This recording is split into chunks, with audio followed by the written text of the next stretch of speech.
Եթե դու ճիշտ ես ապրել, ճիշտ ես դասիրակել քո երեխաներին, նրանք անպայման կհասկանան, որ հարկավոր է ուշադրության որոշակի հատված նվիրաբերեն ձեզ։ Եվ դա ամենաճիշտն է, երբեք մի մտածեք, որ նրանք պարտավոր են, նրանք պարտավոր չեն, նրանք պարզապես չեն կարող չանել դա։ Եվ եթե ինչ-որ միտեղ, ինչ-որ մեկի երեխան կամ աղջիկը կամ տղան կամ հարսը այնպես չեն վերաբերվում այդ հարցին, ինչպես որ իրենք կուզեն, փորձեք հարմարվել, մի պայքարեք դրա դեմ, փորձեք գտնել ճիշտ ճանապարհը։ Եվ դա ձեզ մեծ օգուտ կբերի, ոչ միայն ձեզ օգուտ կբերի, այլ նաև երկիր մոլորակում ապրող ձեր բոլոր մոտիկ եւ հարազատ մարդկանց, ինչու որտեվ երբ կհավաքվեն մորաքույրներով, հորաքույրներով, չի սկսվի բամբասանքի կամ դժգոհությունների շարանը։ Պարզապես կհանդիպեն մանկությունը թող հիշեն, ուրախանան, զվարճանան։ Մեծահասակները մեծ երեխաներ են։ Նրանք բոլորը եղել են երիտասարդ, եղել են մանուկ, թռվռան, թիթեռնիկի նման, եղել են առույգ ոչ միայն մարմնով, այլ նաև հոգեբանորեն։ Իսկ մեծանալով մարդը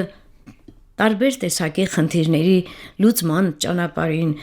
օրգանիզմի ոչ ճիշտ խնամքի ճանապարհին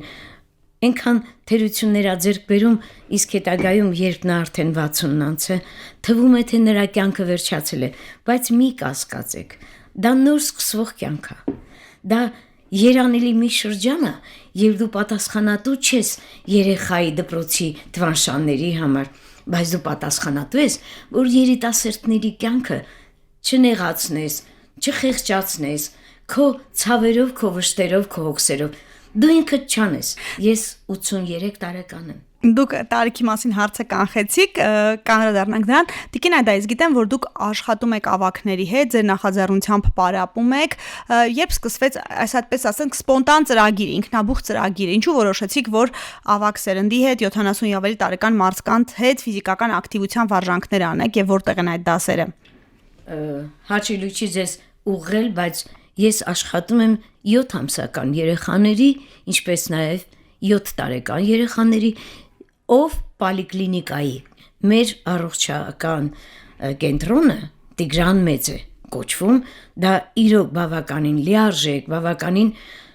հագեցված, շատ խելացի մասնագետի կողմից ղեկավարվող հիմնարկություն է, որտեղ հաճախում են ոչ մենակ 70 անձերը, հաճախում են 7 ամսականները, հաճախում են 2 ամսակ։ Պատկերացրեք, եթե ծնողը քիչ թե շատ հասկանում է, նա նկատում է, որ երեխան մի ձեռքով ավելի ակտիվ է թափահարվում, քան մյուսով։ Եվ այդ դեպքում, եթե հանդիպում է նաև խելացի բժիշկի, որոնք մեզ մոտ մանկաբույժները շատ խելացի մանկաբույժներ ունենք, նրանք հասկանում են, որ եթե այս երեխան հարթաթաթ է, նա անպայման սկալիոզ կունենա միջին կամ բարձր տարիքում եւ քայլելով երկու իրար հավասար ոտքերով ցույց կտա, որ ինքը կաղ է, որովհետև այդ ընթացքը, որ անցնում է մարդը, տարբեր տեսակի ծանր ֆիզիկական աշխատանքը, ծանր ապրումները, ստրեսները, ոչ ճիշտ սնունդը, բոլորը պատճառ են հանդիսանում, որ մարդը 65 տարեկան հասնելուց կամ արդեն չոք է չոքագնում, կամ մտածում է, որտեղը խմեց, որը չխմեց, չկա նման բան։ Կարելի է ամեն ինչին մասնագիտանալ, հասկանալ,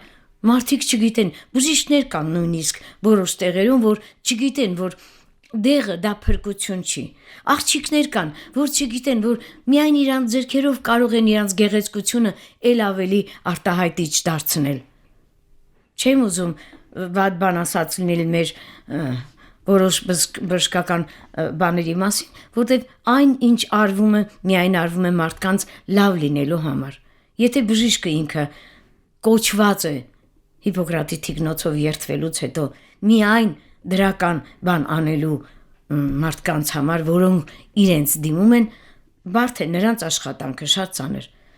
Կան բաներ, որ դժվարությամբ են ձեռք բերվում, բայց այն ինչ ձեռք է բերվում գիտակցական մակարդակով, դա մնայուն է։ Եվ չի կարելի ասել, որ մեր հասարակության մեջ մեծ մասը այդ մասին մտածում են։ Առողջ սնունդ հասկացողությունը միայն բանավոր հնչեղ խոսքը։ Բառակապակցություն չէ, Տիկին այդը դրա կանրադառնանք, գանք ձեր օրինակի, որպես առողջ երկարակեցության, այսպես են կենթանի օրինակ, դուք ձեր տարիքը ասեք, ես գիտեմ, որ չեք խուսափում եւ ասեք, որ ինչպես եք կարողացել ֆիզիկապես առողջ, ոնց եք պահում, գուցե դուք ինքներդ ձեր կենսակերպում վարժություններ կա, որ անում եք պարտադիր կամ երբ որ մարզում եք մարդկանց, իրենց հետ դուք էլ, այ ձեր կյանքի ընթացքում եւ հիմա առօրյան ինչպես եք անում, որ 80 անցում Ես ծնվել եմ 43 թվականին, պատերազմի ուժեղ են վատ տարիներին։ Ապրել եմ շատ բավականին ծանր մանկություն, որտև 7 երեխաների մեջտեղում երեխա լինելը բավականին բարդ բան է։ Աշխատել եմ 16-17 տարեկանից եւ աշխատել եմ եւ ֆրեզի հաստոցի վրա եւ ժամացույցի գեղարվեստական ժամացույցի գործարանում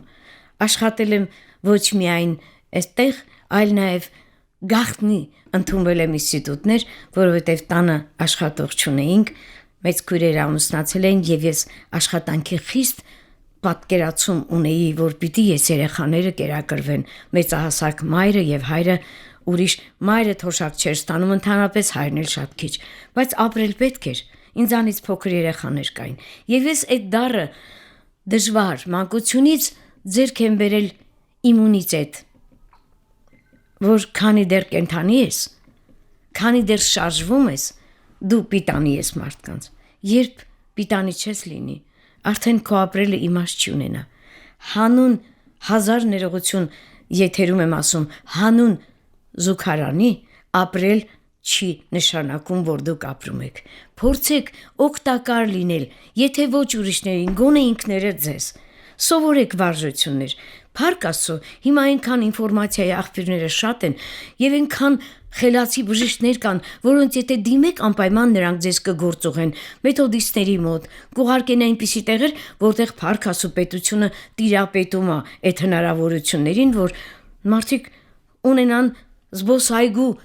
ծառուղի, որի վրա գրված կլինի շնչելու ծառուղի, որտեղ նրա երկու կողմերում աճեցված կլինեն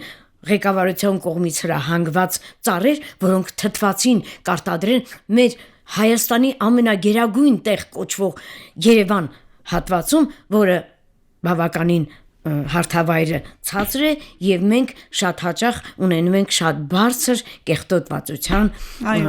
օդ, որի համար Եվ այսպիսի մի հարց հիմա ես տամ ձեզ, մարդը ինչքան ժամանակ կարող է քաղցած դիմանալ,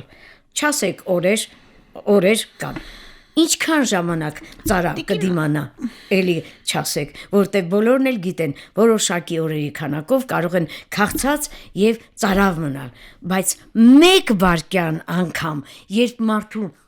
շունչը կտրվեց, նա այլևս ի վիճակի չի լինելու ապրելու, ուրեմն